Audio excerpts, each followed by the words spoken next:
নমস্কার, আমি দোলন। আপনারা দেখছেন বিগ নিউজ। ইতিমধ্যে আমি দাঁড়িয়ে রয়েছি কলকাতার রানী রাসমণিতে। যেমনটা আপনারা এবছর ওয়াকফ সংশোধনী বিল বাতিল করার জন্য আজকে সকল মুসলিম সম্প্রদায়ের মানুষরা এখানে উপস্থিত হয়েছেন এবং একটি সমাবেশ আয়োজন করেছেন। এই সমাবেশের মাধ্যমে কিন্তু তারা তাদের যে সম্পত্তি অর্থাৎ মসজিদ থেকে শুরু করে সেই সকল সম্পত্তি রক্ষার্থে তাদের আজকের এই সমাবেশের মাধ্যমে তারা কি বলতে চাইছেন শুনে নেবেন তাদের। ওয়াকফ শব্দের অর্থ হলো আটকে রাখা, দাতব্য কাজের জন্য প্রতিশ্রুতিবদ্ধ সম্পত্তির অপরিবর্তনীয় প্রকৃতির প্রতীক।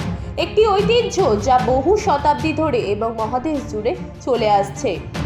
আরবে ইসলামের আবির্ভাবের আগেই ওয়াকফের কোনো ধারণা ছিল না।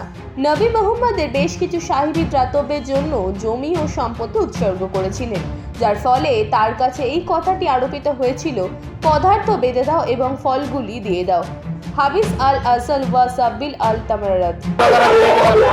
সেই সম্পত্তি আমরা ফিরে পেতে চাই, আমরা সরকারের হাতে দেব না।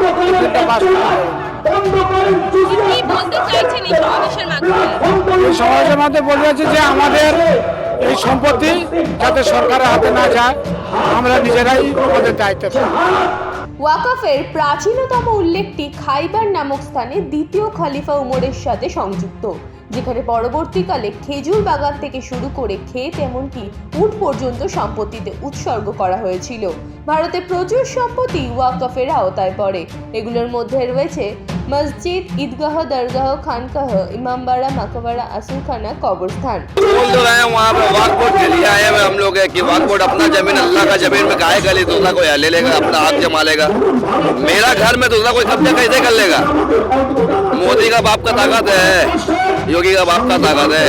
1857 সালে প্রথম স্বাধীনতা যুদ্ধের পর যেখানে মুসলমানরা একটি প্রভাবশালী ভূমিকা পালন করেছিল, ব্রিটিশ ঔপনিবেশিক কর্তৃপক্ষ সম্প্রদায়ের প্রভাবকে নিয়ন্ত্রণ করতে চেয়েছিল। এই লক্ষ্যে তারা ভূমি পুনরুদ্ধারের আইন প্রণয়ন করে, যা ওয়াকফ জমির উপর ব্যাপকভাবে কর আরোপ করে। এইভাবে মুসলিম কল্যাণকে মারাত্মকভাবে প্রভাবিত করে। আমরা এসছি আমাদের ওয়াকফ সম্পত্তি, মসজিদ, মাদ্রাসা বা কবরস্থান বাঁচানোর জন্য আমরা এখানে রানী রাসমণি রোডে এসছি। ওয়াকফ সংশোধন বিল 2024-এর লক্ষ্য হল 1995 সালের ওয়াকফ আইন সংশোধন করা, যা 2013 সালে সর্বশেষ সংশোধিত হয়েছিল। সংশোধনী এটিকে unified Waqf management, empowerment, efficiency and development act 1995 নামকরণ করার প্রস্তাব করেছে। बिल क्या ना वो बिल को ना कट कर दिए। काला बिल जो पास करने वाला है ना मोदी अमित शाह, वो बिल ना कट करना है, काला बिल पास करने नहीं देगा। बिल का हम लोग का वक़्फ़ संपत्ति है, जो गोरस्तान है, मदरसा है, जो मस्जिद है, वो संपत्ति बहुत अल्लाह के लिए हम लोग दान करता है।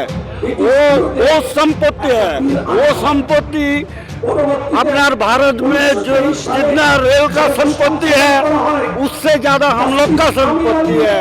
वो बिल लाने के लिए मोदी पार्लियामेंट में बिल पास करने के लिए ला रहा है, वो बिल को काला बिल को पास करने नहीं देगा।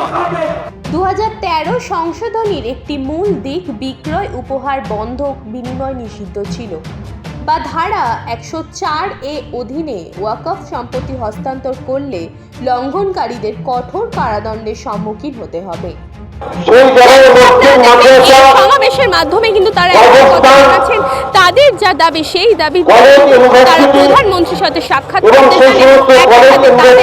থেকে শুরু করে অসুবিধা তার সাথে আলোচনা করতে চায়। ক্যামেরা অনেকে বিগ নিউজ, সবার আগে সবার সাথে।